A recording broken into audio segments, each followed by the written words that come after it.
I started my caregiver journey moving from being a senior information project manager to becoming an at-home caregiver. And in the first world, I felt visible. I had corporation names behind me. I worked for widgets. I worked for dollars. And in this world, that gave me value. Then I became a caregiver, and I felt like I became invisible. And I cared for 4 parents, my parents and my in-laws, for 12 years it started, and then got intense in the last 5. My husband and I, in looking back, said we were doing a lot of family caregiving before that, like errands and grocery shopping and stuff, for 8 years even before we began that.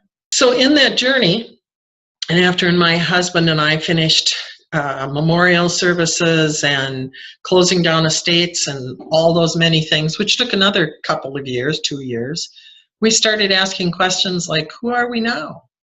What's important to us? What do I like to do? Do I even know what it means to have fun anymore, because it was so intense while I was caregiving? As I started to explore that and to seek out and find other people who may have been on this journey, I thought, well, there's nothing out there like the Adult Children for Parents caregiver group that I joined in 2003 and left in 2013.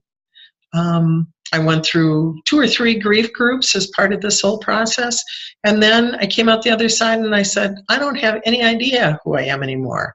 One metaphor I've used is I'm coming back from the land of caregiving, like having been to a foreign country for a year and then returning home. How do they use the phrase repatriate? How do I re-enter my own world and country? Time has passed. Television shows have gone by. I've aged. All of these questions have impacted who I am, but I haven't really dealt with them because I was intense in caregiving, and all that mattered was I supported that person. When I went into this post-caregiver phase, I say I became ultra invisible, because when I worked, I made money. That gave me value in our society. When I was a caregiver and had a care partner, that gave me value. That was my goal.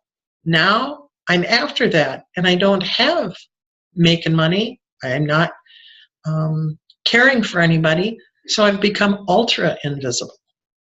One of the questions I asked was, who do I want to be? What do I want to look like? I realized a lot of my clothes, when you're a caregiver, you're lucky if you get up and you put on clean clothes every day. Many of my clothes that were in my closet were 10, 15 years old. Do you completely dump your closet and start from scratch? What kind of clothes do I even want to wear? What for? For what purpose? When I was in corporate America, I wore suits. When I was a caregiver, I wore jeans and sweatpants and that type of casual stuff. Now I'm somebody else. What do I want to wear? What do I want to look like for my hair? Do I like to travel? Can I still stay awake to read books? When I was caregiving, that was almost an impossibility. I was just too tired. So all of these are questions, and all of these are things that have come forward for me. And I was blessed that I had a partner I was on this journey with. And many people aren't. Many people lose their spouses, and then suddenly they're really isolated and alone. And I don't even know half the technology that's out there. When I was an IT person, I was up on technology. 12 years later, you become a dinosaur. And I don't have children, so I don't have anybody to teach me those things, or grandchildren, which is where many of the adults that I know learned the things that they learned about technology. So I guess that's what got me or brought me to this initiative. When I went out and looked for other people who were doing this or were looking to join with other people to answer these questions, I did not find them. So I am here today to say, this was my initiative. This is why I am being an advocate for this, because I think there are many, many more people out there.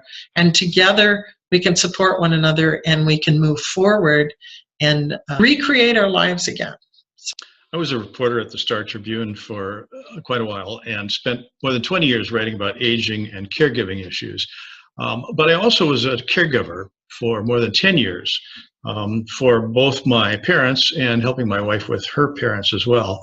And two of our parents had dementia issues we were dealing with, and sometimes that got quite intense.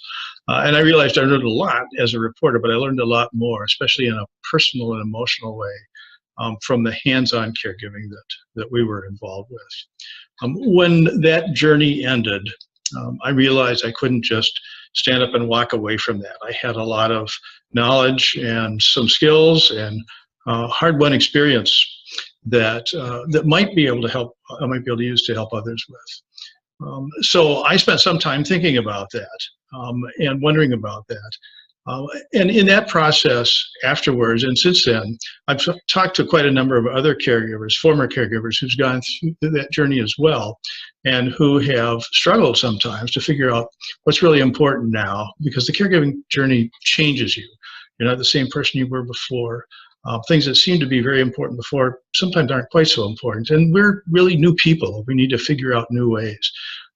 That's really what's led us to this new initiative to try to help ourselves and other people who've gone through the caregiver journey figure out what's here on the other side for us, what's going to bring us joy and re-energize our lives and help us use those tools that we've had to help others as well. I cared for my mother, who suffered from progressive dementia and other health problems for 10 years. It often felt lonely and long and overwhelming. Looking back, it was a very rewarding time for me to be able to care for her in this way. When she died, it left a big void in my life.